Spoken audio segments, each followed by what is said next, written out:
All right, so the reason why I wanted to talk about this. I appreciate that. Oh, for sure. The reason why I wanted to talk about this is because there was rumors that we were getting a brand new Sony PlayStation Portable type thing. We were going to get a new handheld for the PlayStation 5.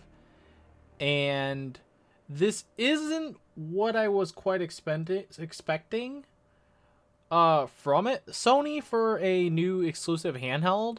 Sony's new handheld is official. 8-inch screen.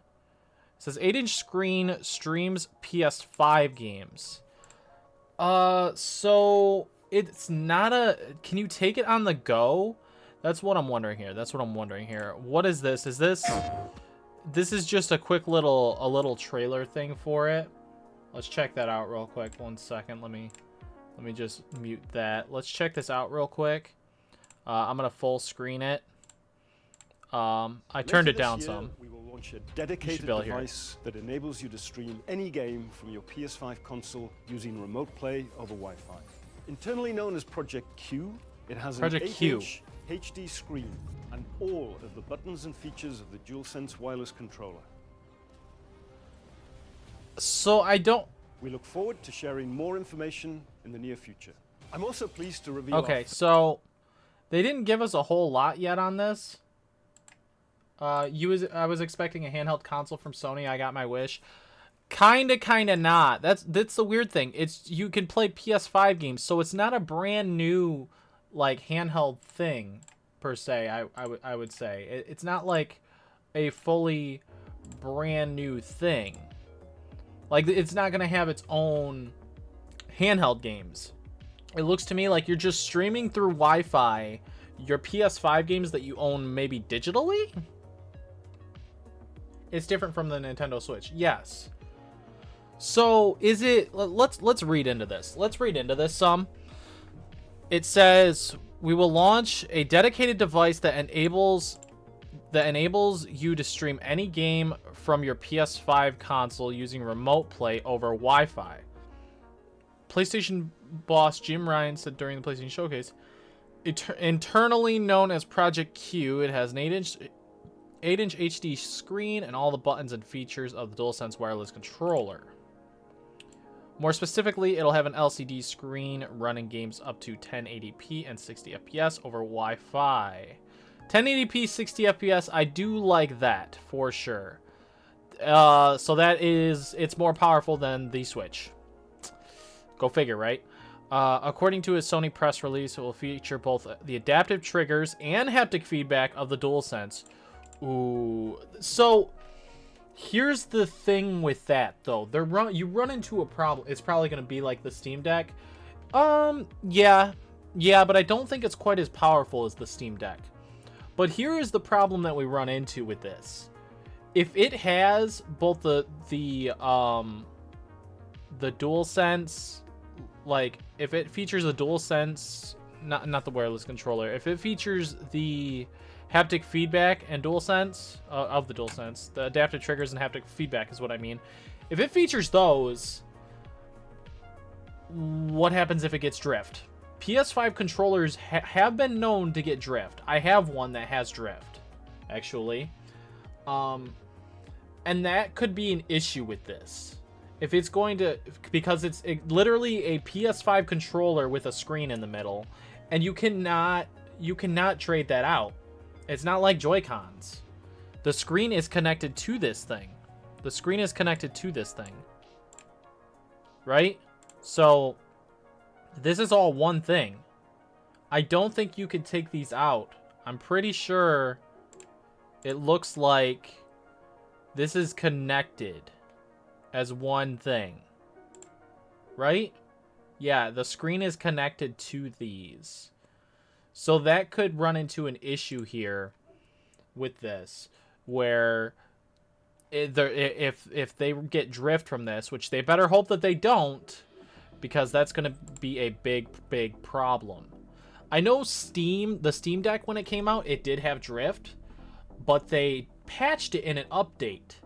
So is it possible, you think, with this, that in an update they could patch drift if there ends up being drift?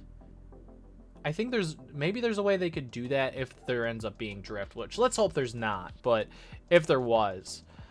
The Q handheld is set to launch later this year, though Sony didn't exactly know how much the new device might cost.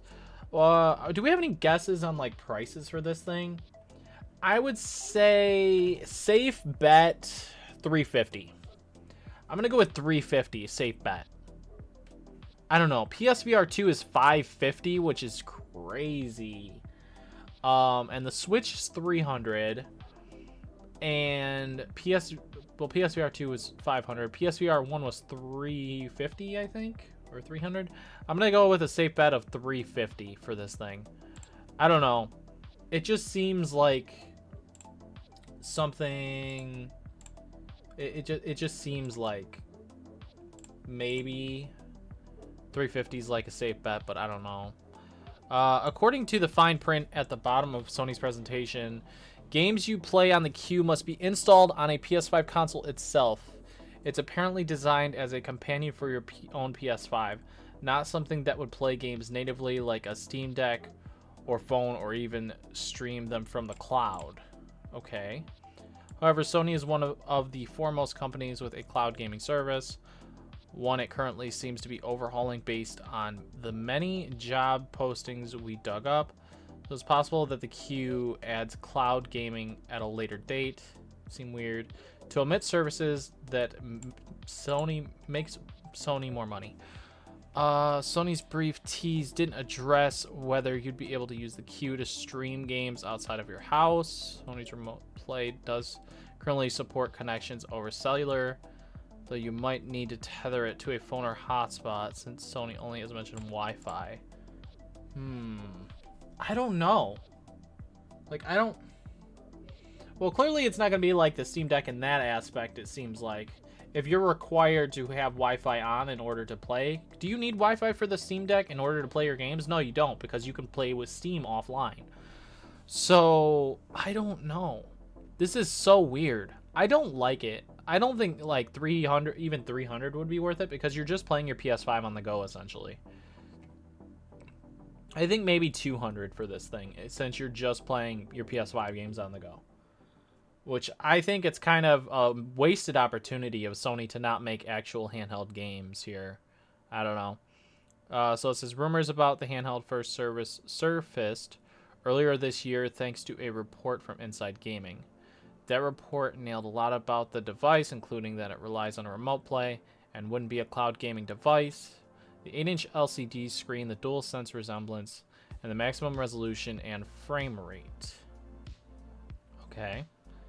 The report also said the handheld was codenamed the Q Lite. I say the Project Q name is close enough. Yeah. With Project Q, Sony seems to be responding to the increased popularity of handhelds with its own offering. The Nintendo Switch has been an absolute smash hit, of course, with the newer entrants like the Valve Steam Deck and Asus ROG Ally. We're seeing lots of ways to play more modern games on newer hardware than the aging Switch. In a classic Sony move, Project Q has its own quirk in that it can only stream games over Wi-Fi. If you're looking for a Sony-made way to play the latest PlayStation games on your handheld, you might want to put some money aside for Project Q. So, me personally, I am not a big fan of this thing right here. Like, I don't know. So me personally, I'm not a big fan of this thing.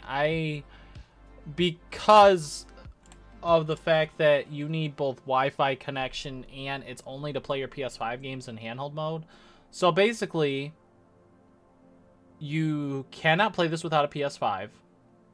So if you don't own a PS5, this thing is useless. And 2, you have to be in a Wi-Fi connection in order to play it. So that's not even a regular handheld device. So it's not like the Steam Deck and it's not like the Switch, because you're forced to have Wi-Fi connection wherever you go to play it, and you have to own a PS5 in order to play this because it's not going to have games of its own. So I'm not a huge fan of that, personally, but I mean, it could be something cool for some people out there, but I see no reason to have a need to play my PS5 on the go. You know, I mean, that's what the Switch and Steam Deck is for, and the Switch, I play all the time and take it with me to work and stuff. So I'm content with that, you know. I'm content with keeping the at-home consoles, you know. So I don't know. It's just one of those things that, I don't know, Project Q. What a weird name for this thing, you know? What a weird name. I don't get it. I don't know. The screen is nice. The screen is beautiful looking. But just, it's not for me. It's not something for me personally. If it's something that you think is cool, that's cool. But we'll see what the price tag is for this, because that's what I'm most interested in is the price tag of this thing. Because you have to own a PS5 and you have to be over Wi-Fi to play it. So there's no way that this thing can be too expensive. I don't know. Yeah, I don't know.